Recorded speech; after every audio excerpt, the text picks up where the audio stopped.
How we doing today? Got another little concert story for you. This is kind of funny. It's kind of funny. It was a fun show. I mean, it was a real good concert.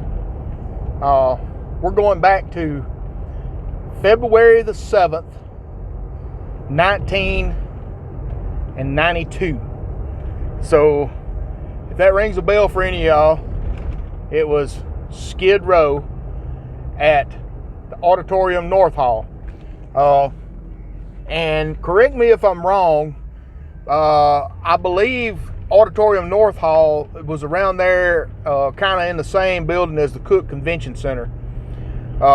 They're off of Riverfront, I think. But anyway, if I got that wrong, somebody correct me on it, because I looked it up. You can't really find where North Hall was at now. You can just kind of find records of the shows that they had. But anyway, me and Lori, of course, we hadn't even been married a year yet. We went to 3 or 4 concerts that first year we got married, major concerts. And anyway, so Lori checked around. We needed a hotel room that night. It was on a Friday night. The concert was on Friday night. So Lori checked around and she got us a room at the Pea Body. Everybody knows what the Peabody's, one of the oldest hotels, one of the nicest hotels. Got the ducks that go into the fountain every day and all that kind of stuff. It's a nice hotel. I mean, we're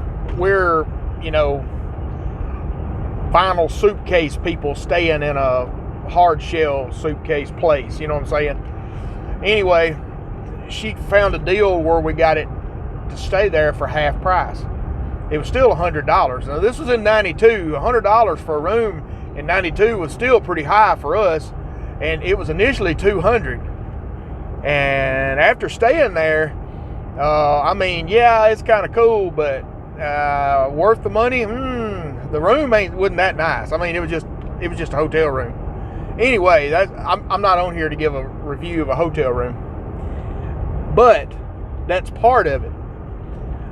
We got there, and I used to have this Biohazard t-shirt, and there was a band, Biohazard. A lot of y'all know it, ones that are my age, and really liked that t-shirt. And everywhere I went, somebody said something about how they liked it. Anyway, there was 2 or 3 that mentioned or something, and I think this guy did. We got on the elevator there at the Peabody. We wasn't really thinking about it. But the same night Skid Row was playing North Hall, Michael Bolton was playing the Pyramid. And we really wasn't putting 2 and 2 together till we got to looking out our window there and looking around, and we could see the bus, Michael Bolton's bus and all that kind of stuff out there on one of the side streets.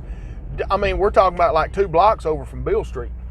So anyway, me and Lori gets on the elevator with this guy. He's got a backpack. He's got long curly hair. He's not real tall, thin.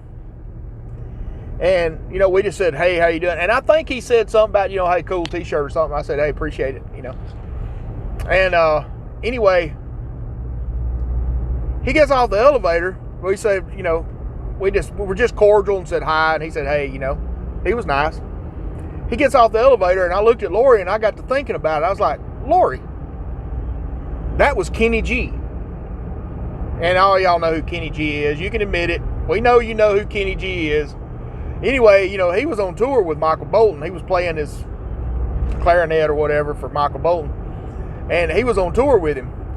But we rode in the elevator at the Peabody in Memphis with Kenny G. Just me and Lori and Kenny G.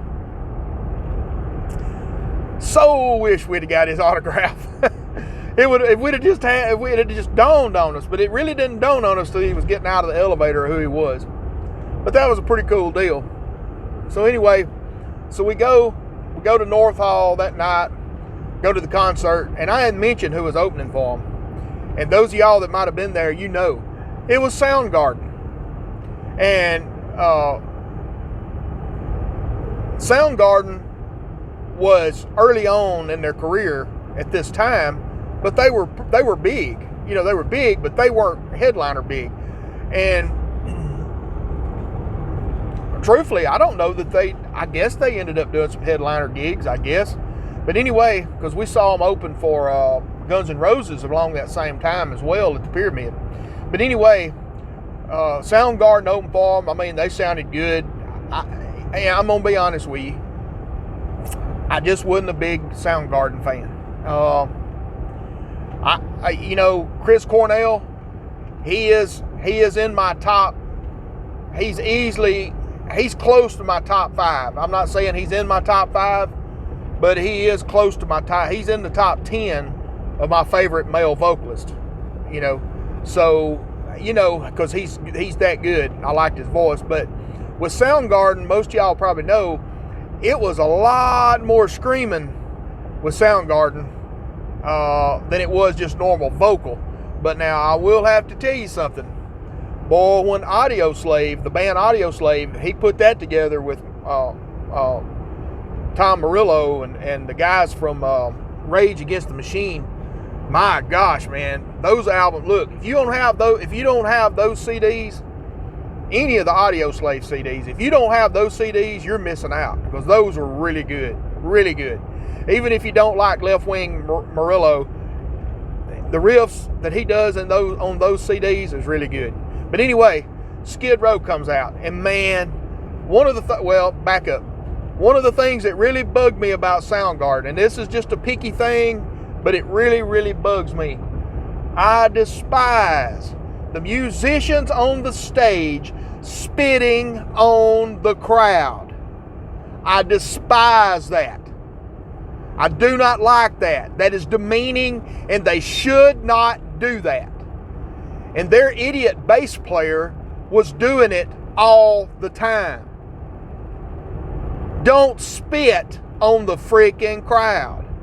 Anyway, now that I got off my soapbox, they were good. Soundgarden was good. They were good. And North Hall was a great place to see it. I think that's the only concert I went to at North Hall. Man, I mean, it's just a great place. Holds like probably 2,500, 3,000 people at the most. But anyway, Skid Row comes out, and man, Skid Row was great, man. I'm talking about, they sounded just like the album times 10.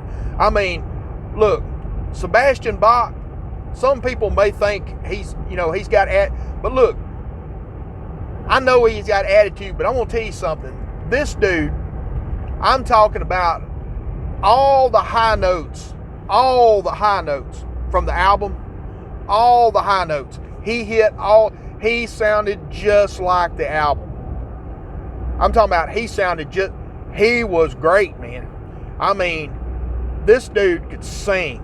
Not saying he can't now, but look, we're all older. We're all a lot older. I mean, Sebastian's probably close to 60 now, because I think he's a little bit older than me. And he could still sing pretty good. But let me tell you something.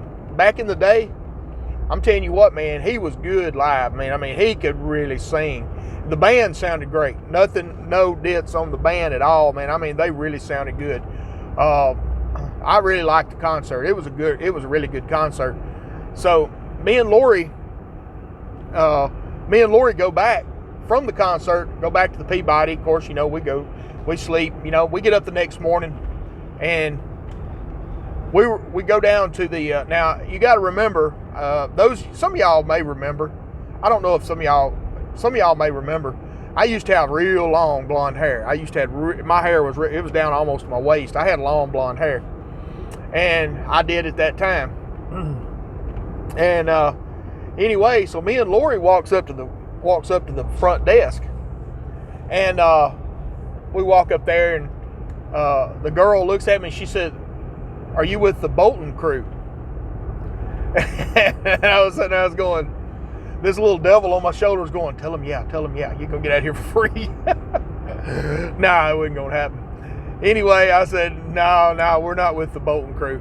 Come to find out, of course, Kenny G was there. We already knew Kenny G was staying there, but I reckon the whole Bolton crew stayed at the Peabody. They were there at the Peabody. So they probably had a whole floor there at the Peabody, because, I mean, he had a huge band.